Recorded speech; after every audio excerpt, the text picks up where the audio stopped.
Welcome in. It's our Thursday edition of On the Hill with Pat Jenkins Sports Talk. This segment is brought to you by Lindsay & Associates with locations in Fayetteville, locations also two in Rogers. This segment is also brought to you by Locomotion, located in Fayetteville, just below the Northwest Arkansas Mall. If you don't get a chance to catch us here on our live stream of On the Hill with Pat Jenkins, Monday through Friday from 1 to 2, you can catch us on our podcast as we podcast the top segment of each show each and every day on iHeartRadio. And we always say there's two sides to every story. If there's one program that Demetrius and myself have been talking about, and most other national media that cover the SEC, been talking about this one school. They had a big win last week in Como, Missouri's Como. We're going to bring in Spurs&Feathers on Will Gunter. Will, welcome to the Hill, my man. Good to be back, man. Another football weekend. Hope y'all are doing well. Yeah, we're doing blessed. Our prayers are with you guys in the South Carolinas, the Georgia and Florida areas. That everything. Irma kind of had a little mercy, and we're feeling good about that. But let's recap this past weekend's game. You guys were able to travel up to the other Columbia, Missouri, that is, and come up with a big SEC win versus the Missouri Tigers. Recap that game, and Will, in your own words, what do you feel good about heading into this game versus Kentucky coming out of that ball game? Well, I think for starters with Missouri, it was a big win for the program as a whole. This was a team that did not perform well on the road last year. Matter of fact, they were 2-14 in their last 16 road games. And, it's obviously it's been a transition. It's been a transition from the 11-2 seasons to 3-9 and then a 6-7. So, look, Missouri didn't go to a bowl game last year. They were 4-18, but this was a step in the right direction for the Gamecocks. And you saw a team who gave up a bunch of yards. Again, that's kind of the MO for South Carolina because of the way they play defense. But they gave up yards, but they were able to limit Missouri to 13 points. We saw only one touchdown given up on a long pass play, 61 yards, so they didn't really allow Missouri to have sustained drives that resulted in points. South Carolina wins the turnover battle again, 3-0. They controlled time of possession. They were efficient offensively. They ran a kickback with Deebo Samuel.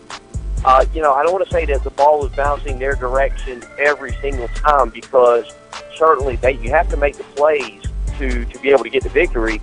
But give South Carolina a lot of credit right now. They're winning in the key areas that have to be won in order to move on and stay undefeated at this point in the season. Well, when you look at this football team, you guys have opened up with two very tough opponents in North Carolina State. Then you take on the Missouri Tiger Eastern Conference Bowl on the road. You're coming home to a very, which I think is going to be a very hostile environment there in Williams-Brice. Talk about the excitement that this football team feels, and then offensively, what do you guys have to do?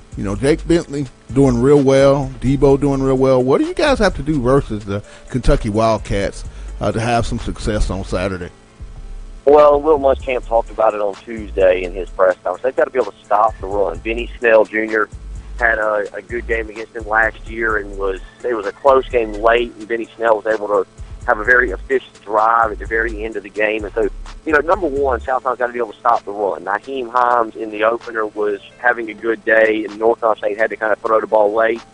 And then you had Demarie Crockett last week, who was at 98 yards and was going to have a 100-yard day. Probably got hurt a little bit. Again, Missouri had to throw the football. So this week with Benny Snell, you have to stop the run game. And then vice versa, South Carolina needs to run the ball effectively. The Gamecocks with Jake Bentley as quarterback have played really well at home over the last 6 games, 7 games, I guess you would say, going back to when he was named the starter. Right. They had a big win against Tennessee last year. So they've played well at home. But it comes down to the same thing right now early in the season, stopping the run, getting off the field on third down, and then winning the turnover battle again for this team. Defensively, when you're going up against this Kentucky offense, I know it's real big having Sky Moore, a guy that, multiple years has been highly thought of in the SEC. How big is that to have that linebacker? And then that really much ballyhooed secondary you guys have. How much of an advantage has that been in the first 2 weeks of the season? Well, I think Sky certainly played well, but I think it's a group effort. It's a team effort. They've had a couple of Bryson Allen Williams is a senior that was highly thought of coming out of high school to chose South Carolina over Georgia and Alabama. And I don't want to say he hasn't lived up to the hype. I think playing for 3 defensive coordinators in 3 in the last 4 years has kind of set him back, certainly. But he's playing really well. Had an interception last weekend.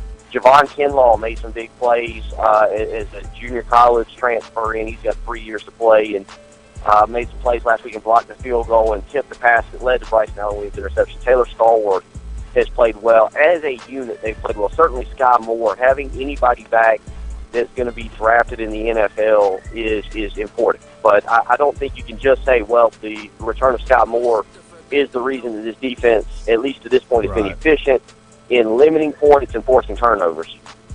Talking with Will Gunter of Spurs&Feathers, talking a little South Carolina, Kentucky. Game keys. They got a big game they're hosting in Columbia, South Carolina versus the Eastern Conference Bowl.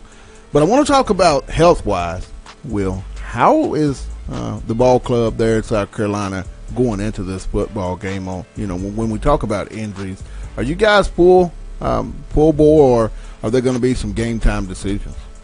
No, it's so far to date, and sooner or later you're probably going to ask me this. It's going to be the complete opposite. So far to date, this team is very healthy.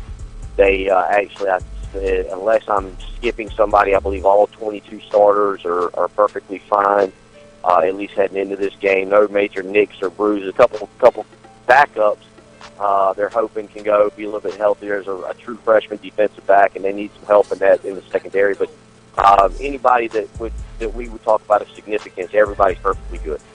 Got about a minute and a half, and I want to ask you one last question. In your opinion, you guys beat North Carolina State, turn around, beat Missouri. Now, if you were able to get this opening home victory versus Kentucky, how much confidence do you think that creates going forward? You guys also have La Tech coming in next Saturday, but when you go on 2-0 into a game like versus the Bulldogs and La Tech, how much confidence do you guys have when you look back if this team is able to accomplish that 3-0 feat? Well, this is a program that's growing right now, and certainly winning a game. This game has been circled. South Carolina's lost 3 straight to Kentucky. Kentucky doesn't have many opponents on their schedule that probably circled them. That's not true for South Carolina. I think this team has a lot of confidence, and a loss would be more along the lines, how do we lose to this team 3 straight years in a row? Actually, they've lost to them 3 straight years. How do we lose to them 4 straight years? But winning this game, Louisiana Tech's on deck. Hey, you're talking about a team that's scaring a 4-0 record going to College Station and maybe having an undefeated month of September. It would obviously be tremendous. It would be tremendous for this team if they're able to win, whether it's by 1 point or by 2 touchdowns. Hey, as always, my man, we'll come back, talk to you next week, and we'll recap this big game versus Kentucky. But, Will, you have a blessed day. Glad you're safe, and thanks for taking time out on the hill, my brother. Hey, anytime. Thanks for having me, buddy. That was Will Gunter of Spurs&Feathers.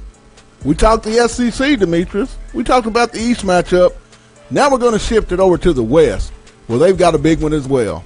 Next up, the Drive at 5, covering Mississippi State, Jake Wimberly. We're going to talk with him next. It's On the Hill with Pat Jenkins. Back in a moment.